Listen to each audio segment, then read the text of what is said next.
તો ખાતર અછત મુદ્દે પાલ આંબલિયાનું નિવેદન પણ આવ્યું છે। તેમણે ભારતીય કિસાન સંઘ અને ભાજપ પર પ્રહાર કર્યા। તેમણે કહ્યું કે ચૂંટણી પહેલા જ કિસાન સંઘને ખેડૂતોની પીડા કેમ દેખાય છે। જમીન માપણી પાક વીમા બાબતે કિસાન સંઘ કેમ મૌન છે।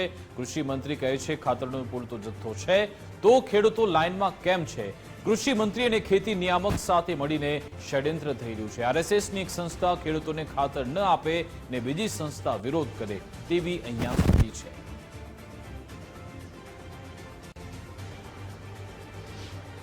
હું છેલ્લા 10 દિવસથી સતત ખાતરને લઈ અને સરકારને કહું છું કે ખાનગી કંપનીઓમાં ખાતર જાય છે એને રોકવામાં આવે। હું લગભગ છેલ્લા 1.5 મહિનાથી કહું છું કે રાજ્યના કૃષિ મંત્રી અને રાજ્યના ખેતી નિયામક સરકારને બદનામ કરવા માટેનું ષડયંત્ર કરે છે। આજે ભારતીય કિસાન સંઘે જે હું દાવાઓ કરતો હતો સતત એ જ દાવાઓ ઉપર મહોર મારી છે। ભારતીય કિસાન સંઘ એટલે ભાજપની ભગીની સંસ્થા।